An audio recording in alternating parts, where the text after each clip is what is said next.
নামাজের মধ্যে আরেকটা জায়গা আছে দোয়ার, সেজদায়। কখন? ওয়াসজুদ ওয়াক্তারিব, আল্লাহ বলেন সেজদা দাও, আমার কাছে আসো। সেজদায় পড়ে যা বলার আল্লাহরে বলবেন। মনে থাকবে? যুবক ভাইয়েরা, তোমাদের মনে থাকবে? যা চাইতে মনে চায় সেজদায় পড়ে যাও। তুমি যখন সেজদায় লুটিয়ে পড়ো, তুমি মসজিদের টাইলসে সেজদা দাও নাই, তুমি আল্লাহর কুদরতি পায়ের উপরে সেজদা দিয়েছো। সেজদায় আমরা আল্লাহর সাথে কথা বলবো। এজন্য আল্লাহর হাবিব তাকবীরে তাহরিমা বাঁধার পরে সানা পড়তেন, মাঝে মাঝে পড়তেন ওয়াজহাতু ওয়াজহিয়া লিল্লাযী ফাতারাস সামাওয়াতি ওয়াল আরদা হানিফাও ওয়া মা আনা মিনাল মুশরিকিন। এখানে অনেক দোয়া পড়তেন। আল্লাহুম্মা বাঈদ বাইনি ওয়া বাইনা খাতায়ায়া কামা বাআদতা বাইনাল মাশরিকি ওয়াল মাগরিব। আল্লাহ, আমার আর আমার গুনার বোঝার মধ্যে এত দূরত্ব করে দাও, পৃথিবীর পূর্ব প্রান্ত আর পশ্চিম প্রান্তের মাঝখানে তুমি যত দূরত্ব রেখেছো। সুবহানাল্লাহ পড়েন। আমার পাপগুলোকে তুমি সাদা ধবধবে ঠান্ডা বরফের পানি দিয়ে ধুয়ে মুক্ত করে দাও। ও আল্লাহ, আমারে তুমি নিষ্পাপ বানিয়ে দাও। এই নামাজের শুরুতে এই দোয়াগুলো করলে কবুল করে কে? সর্বশেষ সালাম ফিরানোর আগে দোয়া করলে কবুল করে কে? লা ইউসাল্লিমান্না আহাদুকুম হাত্তা ইয়াতাআওয়াদা আন আরবা। চারটা জিনিস থেকে পানাহ না আছে আমার কোন উম্মত যেন সালাম না ফিরায়। সবাই যেন পড়ে আল্লাহুম্মা ইন্নী আউযু বিকা মিন আযাবিল কবর, আউযু বিকা মিন আযাবি জাহান্নাম, আউযু বিকা মিন ফিতনাতিল মাহইয়া ওয়াল মামাত, আউযু বিকা মিন ফিতনাতিল মাসিহিদ দাজ্জাল। পড়েন আমিন। দোয়া মাসুরা পড়ে এই দোয়াটা পড়ে সালাম ফিরাবেন। কবুল করবে কে? জুমার দিনে, আজকে কি বার? আজকেই তো জুমাবার। এই জুমার দিনে আল্লাহর হাবিব বলেন একটা সময় আছে, ওই সময় বান্দা যাই চায় আল্লাহ তাই দেয়। ওই সময়টা কখন? এই নিয়ে মুহাদ্দিসিন ইকরামদের মধ্যে ইখতিলাফ। সবচেয়ে গ্রহণযোগ্য মত হচ্ছে আসরের পর থেকে শুরু করে সূর্য ডোবার আগ পর্যন্ত ওই মুহূর্তে দোয়া করবেন। এই সময়গুলো নোট করে রাখবেন, এই সময় চাইলেই আল্লাহ দিয়ে দেয়। এরপর আল্লাহর হাবিব বললেন কদরের রাত্রে দোয়া করলে কবুল করে কে? আমরা বাংলাদেশে শুধু 27 পালন করি, বাকি 5 দিনের খবর নাই। এরকম আছে না নাই? 21, 23, 25, 27, 29 এই 5টা বেজর রাতে, যে কোনো রাতে কদর হয়ে যেতে পারে। আমরা নামাজ পড়ি কোন রাতে? 27। সারা রাত কানতে কানতে শেষ, ওদিকে কদর চলে গেছে 23 তারিখ। আছে না নাই? হতে পারে। বুদ্ধিমান মুমিনের কাজ হচ্ছে বেজর 5 রাত্রিতে, শেষ দশকের 5 বেজর রাত্রিতে এক সমান তালে ইবাদত করা, যদি কোনো ক্রমে কদরের বরকত ছুটে না যায়। এরপর আল্লাহর হাবিব বললেন কেউ যদি কোরআন খতম করে, কোরআন খতমের পরে যে ব্যক্তি দোয়া করবে তার দোয়াটা কবুল করে কে? মান খাতামাল কোরআন ফালাহু দাওয়া মুস্তাজাবা। কোরআন খতম করার পরে দোয়া করলে আল্লাহ দোয়া কবুল করে। হজের ময়দানে দোয়া করলে কবুল করে কে? আরাফাতের ময়দানে দোয়া কবুল হয়। তাওয়াফ করা অবস্থায় দোয়া করলে কবুল হয়। জামজামের পানি খেয়ে মা উ জামজাম লিমা শুরিবালা, যেই নিয়তে জামজামের পানি খায় ওই নিয়ত কবুল করে কে? মুজদালিফায় দোয়া আল্লাহ কবুল করেন, মাতাফে কবুল করেন, মুলতাজামে কবুল করেন। কাবা ঘরের হাজরা আসওয়াদের কর্নার, কাবা ঘরের দরজা, দুই জায়গার মাঝখানে একটা জায়গা আছে, এটার নাম মুলতাজাম। এইখানে হয় ধাক্কা ধাক্কি, সুযোগ হলে ওইখানে দাঁড়িয়ে ওইখানে টাচ করে শরীর লাগিয়ে দোয়া করবেন, কবুল করবে কে? কিন্তু সুযোগ পাওয়া যায় না। এক মাওলানা সুযোগ পাইছিল, ধাক্কা ধাক্কি করে কোন রকম গেছে, যে একটা দোয়া করছে আল্লাহর কাছে, আল্লাহ জীবনে যা দোয়া করছিলাম আর যা করবো সব কবুল করে নাও। এই দোয়া করার সাথে সাথে খাইছে এক ধাক্কা, খাইয়ে অনেক দূর, তো কাম হয়ে গেছে, সমস্যা নেই। দোয়াটা কি করছিল? কি করেছিল? আল্লাহ জীবনে যত দোয়া করেছি আর যত দোয়া করব সব তুমি কবুল করে নিও। একটা দোয়া করছে না। মুলতাজাম ধরে কয় দোয়া করছে? এক দোয়া। কারণ কয়টা চাবে ওখানে? আল্লাহ এটা দাও ওইটা দাও, চাওয়ার সময় আছে? ওইখানে খালি ধাক্কা ধাক্কি। এই জন্য উনি একটা চাইছে, আল্লাহ যা জীবনে চাইছিলাম আর যা চাবো সব তুমি কবুল করে নিও, এটাই চাই, আর কিছু চাই না। সুবহানাল্লাহ পড়তে পারলেন না? শেষ কথা বলি এবার, দোয়া কবুলের 5টা শর্ত। এই কথা বলে আজকের আলোচনা শেষ। সবাই এবার অনেক খুশি। কয়টা শর্ত? জোরে বলেন। ধৈর্য আছে মাশাআল্লাহ, ওঠে নাই তেমন। মাঝে মাঝে একটু ধমক দিয়ে যাতে না ওঠে, বেশি বিশৃঙ্খলা করে ফেলে। এখন আবার ঠান্ডা হয়েছে। কয়টা শর্ত মনে থাকবে? এই যারা বলেন দোয়া কবুল হয় না, দেখেন নিজেদের সাথে মিলে কিনা। এই 5টা শর্ত যদি পাওয়া যায়, মুহূর্তেই আপনার দোয়া আরো সে যে নক করবে। 1 নাম্বার শর্ত আকলুল হালাল, হালাল খাওয়া। কি খাওয়া? আমরা দুইটাই খাই, হালালও খাই হারামও খাই। বেশি খাই কোনটা? হ্যাঁ কি খান? আমি কই নাই কিছু, আপনারাই কইছেন। নিজের উত্তরে নিজে ধরা না। হারাম খেলে তো দোয়া কবুল হয় না। লা ইয়াদখুলুল জান্নাতা জাসাদুন গুযিয়া বিল হারাম।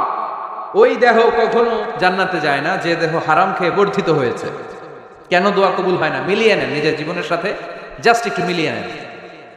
খেয়াল করে আকলুল হালাল এক নাম্বার শর্ত। ইউর ইনকাম শুড বি হালাল, ইউর ফুড শুড বি হালাল, ইউর ড্রিঙ্ক শুড বি হালাল, ইউর ফ্ল্যাট শুড বি হালাল, your bank balance should be হালাল। চিল্লায় বলেন ঠিক কিনা? এক লোক কাবার চারপাশে শুধু দোয়া করে, ইয়া রব, ইয়া রব, ও আমার রব, তুমি আমারে মাফ করে দাও, তুমি আমারে মাফ করে দাও। এই সাহাবীর কান্নাকাটি দেখে, এই লোকের কান্নাকাটি দেখে অন্য সাহাবারা বলল, আজকের সব সওয়াব এই লোকে নিয়ে যাবে। সব সওয়াব তো আজকে ওনার। এর দোয়া কবুল। আল্লাহর হাবিব বললেন, ওয়া মাতআমুহু হারাম, ও যা খায় হারাম খায়। ওয়া মাশরাবুহু হারাম, যা পান করে হারাম। মালবাসুহু হারাম, তার ড্রেস আপ এটা হারাম টাকা থেকে আসে। ফা আন্না ইউস্তাজাবু লাহু, কেমন করে আল্লাহ ওর দোয়া কবুল করবে? আল্লাহ ঠেকা পড়ছে নাকি? ইন্নাল্লাহা তাইয়্যিব লা ইয়াকবালু ইল্লা তাইয়্যিবা। আল্লাহ নিজে পবিত্র, আল্লাহ পবিত্র ছাড়া কোনো অপবিত্র জিনিস গ্রহণ করেন না। জিহাদের ময়দানে একজন সাহাবী ছিল, সর্বপ্রথম তীর মেরেছিল। নাম কে বলতে পারবে? সাদ বিন আবি ওয়াক্কাস রাদিয়াল্লাহু তাআলা আনহু। উনি একবার আল্লাহর হাবিবকে বললেন, ইয়া রাসূলুল্লাহ উদউ আল্লাহ আইয়াজআলানি মুস্তাজাবা দাওয়া। ও নবী, আপনি তো দোয়া করলে কবুল হয়, আপনি একটু আমার জন্য দোয়া করেন, আল্লাহ যেন আমারে মুস্তাজাবুদ দাওয়া বানিয়ে দেয়। কি বানিয়ে দেয়? মুস্তাজাবুদ দাওয়া মানে কি জানেন? যিনি চাইতে দেরি, কবুল হতে দেরি হয়। আল্লাহর হাবিব বললেন, ইয়া সাদ, হে সাদ, আতিব মাতআমাক তাকুন মুস্তাজাবুদ দাওয়া। সাদ, তুমি যেটা খাবে এটা হালাল খেও, হালাল খেলেই তুমি মুস্তাজাবুদ দাওয়া। সুবহানাল্লাহ পড়বেন না? আকলুল হালাল শারতুন লিকবুলিদ দুআ, দোয়া কবুলের প্রথম শর্ত। হারাম খেয়ে দোয়া করলে ওই দোয়া কখনো কবুল হবে। দুই নাম্বার শর্ত, দোয়াটা করতে হবে একজনের কাছে, তিনি কে? চাইতে হবে একজনের কাছে, তিনি কে? মসজিদে যে আল্লাহর কাছে চাইলেন, দরবারে যে বাবার কাছে চাইলেন, দোয়া কবুল কবুল হবে? হবে। চাইতে হবে একজনের কাছে, তিনি কে? অন্য কোথাও যেন আমরা না চাই। মাজারে যে যাওয়া যায় না, মাজার জিয়ারতের জন্য যাবেন, যে সালাম দিবেন, নিজের জন্য দোয়া করবেন, কবরে শুয়ে থাকা লোকটার জন্য দোয়া করবেন। ওখানে কিছু চাওয়া যাবে? চাইবেন কার কাছে? দুইটা গেল শর্ত। তিন নাম্বার, ইয়াকিন থাকতে হবে যে আমার দোয়াটা কবুল হচ্ছে। যখন দোয়া করবেন আপনার এই বিশ্বাস থাকতে হবে, আমার রব আমার ফরিয়াদ শুনছে, তিনি আমার কথা শুনতে পাচ্ছে, আমি চাওয়া মাত্রই তিনি সব দিয়ে দিতে পারে, এবং আমার রব আমাকে ফিরাবে না, তিনি দিবেনই। এরকম ইয়াকিন থাকতে হবে। উদউ আল্লাহ ওয়া আনতুম মুকিনুনা বিল ইজাবা, এমন ভাবে দোয়া করো যে তুমি সুনিশ্চিত এই দোয়া কবুল হবেই। এই নিশ্চয়তা নিজে নিজে নিয়ে নেবে। আল্লাহর উপর ভরসা কম আমাদের, এই ভরসা জাগে না, যারে উনি দিবেনই নিশ্চিত আমি। আপনি নিশ্চিত হলে পেয়ে যাবেন নিশ্চিত। আপনার মধ্যে যদি সন্দেহ, হায় রে কবুল হয় না, না হয়, ওই দোয়া জীবনও কবুল হবে না। ঠিক কিনা? চার নাম্বার শর্ত, আসসালাতু আলা রাসূলিল্লাহ, আল্লাহর হাবিব সাল্লাল্লাহু আলাইহি ওয়াসাল্লামের উপর দুরূদ পড়া।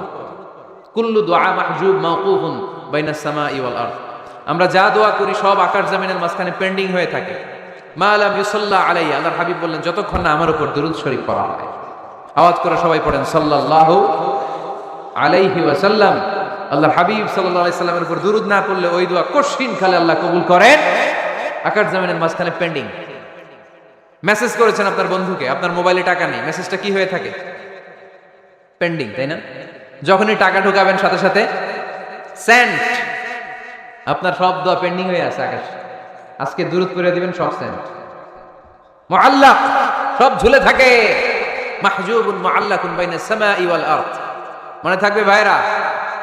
5 নাম্বার সর্বশেষ শর্ত হলো মুওয়াফাকাতুদ দুআ বিদ-দাওয়াব। শুধু দোয়ায় কাজ হয় না, দোয়ার সাথে মাঝে মাঝে দাওয়ারও দরকার আছে না নাই? দোয়াও লাগবে, দাওয়াও লাগবে, ঠিক কিনা? আপনার ছেলের জন্য আপনি দোয়া চাইতে আসলেন, হুজুর দোয়া করেন। অনেকে কলম নিয়ে আসে আমাদের কাছে, কলম। আমি ভাবছি আমারে গিফট করবে, পরে কয় না গিফট না, ফু দিয়ে দেন। ফু দিয়ে দেন কেন? আমার ছেলের পরীক্ষা, আপনার ফু পাইলে গোল্ডেন এ প্লাস। আমি কই সর্বনাশ, লেখাপড়া না করলে ডবল জিরো পাবে, দোয়ায় কাজ হবে না। আগে পড়াশোনা করতে হবে, তারপরে দোয়ায় কাজ হবে, ঠিক কিনা? দোয়াটা ভ্যালিউ অ্যাড করে, ইট অ্যাডেড দ্য ভ্যালিউ। কিন্তু আগে লাগবে লেখাপড়া, আগে লেখাপড়া। অসুস্থ হয়েছেন, খালি দোয়া চাইতেছেন, চিকিৎসা নেয়া বড় সুন্নাহ। আল্লাহর হাবিব সাল্লাল্লাহু আলাইহি ওয়াসাল্লাম অসুস্থ হলে চিকিৎসা নিতেন। সুবহানাল্লাহ পড়েন। দোয়ার সাথে দেওয়া লাগবে। এক ছেলে পীর সাহেব হুজুরের কাছে দোয়া চাইছে, হুজুর আমার সন্তান নাই, আল্লাহ যেন একটা ছেলে দেয়, দোয়া করেন। হুজুর দোয়া করছে, ছেলে হয় নাই। পরের বছর আবার দোয়া, হুজুর দোয়া করেন আল্লাহ যেন ছেলে দেয়, ছেলে হয় নাই। তৃতীয় বছর আইসা বলে, হুজুর দোয়া করেন, ছেলে হয় নাই। পীর সাহেব হুজুর মনে মনে কয়, ঘটনা কি? ওর ছেলে হয় না কেন? জিজ্ঞেস করলো, বাবা তুমি কি বিয়ে করছো? কয় না, বিয়া তো করি নাই। পীর সাহেব হুজুর বললেন, আগে বিয়েটা তো করবি, তারপরই না সন্তান। তো বিয়ের পর্বটা তো সারো, তবেই না সন্তান পাওয়া যাবে, ঠিক কিনা? দোয়ার সাথে দেওয়া লাগে। আল্লাহর হাবিব সাল্লাল্লাহু আলাইহি ওয়াসাল্লামের আঙ্গুলে একবার বিচ্ছু পোকা কামড় দিল। প্রচন্ড ব্যথায় বিশ্বনবী কাতরাচ্ছেন, রেগে গেলেন আর বললেন, ও বিচ্ছু, মানুষও চিনোস না, নবীও চিনোস না, কোথায় কামড় দিবি, জায়গা পেলি না। কিন্তু বিশ্বনবী ব্যথা পাচ্ছেন। আম্মা জান আয়েশাকে বললেন, রাদিয়াল্লাহু তাআলা আনহাকে বললেন, লবণের পানি নিয়ে আসো, গরম দাও, ঢালো। উনি আরাম পাচ্ছেন আর সূরা ইখলাস পড়ে ফু দিতে লাগলেন, ফাতিহা পড়ে ফু দিতে লাগলেন। গরম পানি ঢালা শেষ, ফু দেওয়া শেষ, আঙ্গুলের ব্যথাও। দেখছেন কি কম্বিনেশন? দোয়াও লাগে, সাথে সাথে কি লাগে? দাওয়াও লাগে। দোয়া আর দাওয়া দুইটার সমন্বয়ে আপনাকে সফলতা দিবে কে? সফলতা একজনই দেয়, তার নাম জোরে বলতে হবে, তিনি কে? ব্যবসা যদি মন্দা থাকে, ব্যবসায় সফল হতে চান, সফলতা এনে দিবে কে? বিসিএস পরীক্ষা দিচ্ছেন, রিটার্নে পাশ করেন না, পাশ করায় দিবে কে? বিয়ের ব্যবস্থা হচ্ছে না, ব্যবস্থা করে দিতে পারে কে? পাসপোর্ট জমা দেয়া, হুজুর ভিসা লাগে না, হুজুর কিচ্ছু করতে পারবে না, করতে পারে একজন, চিল্লায় বলেন তিনি কে? এজন্য বিপদে আপদে সব সময় আমরা ভরসা রাখবো আমাদের আল্লাহ রাব্বুল ইজ্জা ওয়াল জালালের উপর। আল্লাহর কাছে আমরা বেশি বেশি চাইবো। আল্লাহ ছাড়া কারো দরবারে আমরা হাত পাতি না, চিল্লায় বলেন ঠিক কিনা?